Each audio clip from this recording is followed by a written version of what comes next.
Hello guys, আসসালামু আলাইকুম, welcome back. আজকে ভাবলাম একটা নর্মাল কিছু নিয়ে আসি, তাই আজকে রান্না করতেছি মুরগি আর আলু দিয়ে। এই চিকেনটা রান্না করার জন্য যা যা লাগবে আপনারা একবার দেখে নিন। তারপর এখানে 1/2 চামচ লবণ, 1 চামচ হলুদের গুঁড়া আর অল্প একটু তেল দিয়ে এটাকে ম্যারিনেট করে নেব।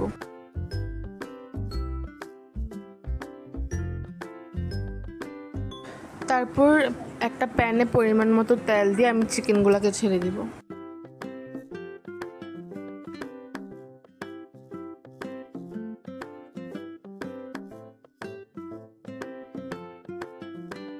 চিকেনগুলো এক সাইড ভাজা হয়ে গেলে আমি আরেক সাইড ভেজে নিব ভালো করে, যাতে একটা কাঁচা গন্ধটা না থাকে।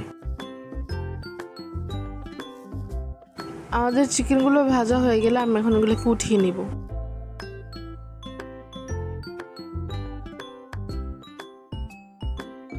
তারপর এখানে আমি 1 বাটি পেঁয়াজ কুচি দিয়ে দিব আর কয়েকটা আলু দিয়ে দিব। অ্যান্ড আলুগুলো ভালোভাবে ভেজে নিব যাতে কাঁচা ভাবটা না থাকে।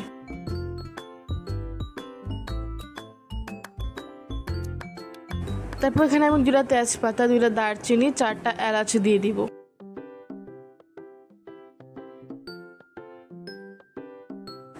তারপর এখানে আমি 2 চামচ পেঁয়াজ বাটা আর 1 চামচ রসুন বাটা দিয়ে দিচ্ছি।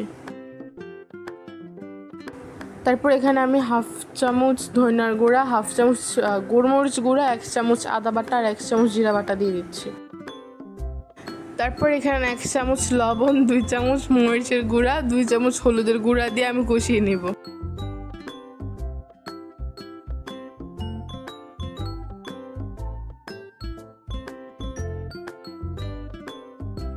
এখন আমাদের মশলাগুলো কষানো হয়ে গেলে আমি এখানে মুরগিগুলো দিয়ে দিব।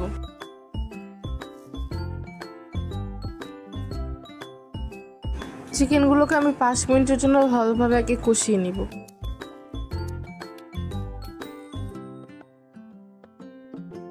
দেন এখানে আমি 2 কাপের মতো পানি দিয়ে দিব।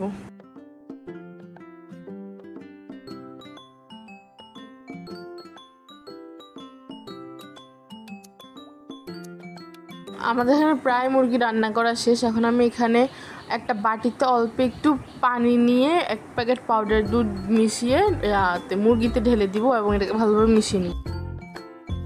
পাউডার দুধটা ব্যবহার করলে মূলত যে চিকেনের ফ্লেভারটা আরও ভালো আসে, এর জন্যই পাউডার দুধটা ব্যবহার করা হয় আর কি। আমাদের এখানে চিকেন রেডি হয়ে গিয়েছে, এখন এটাকে আমি সার্ভ করে নিব।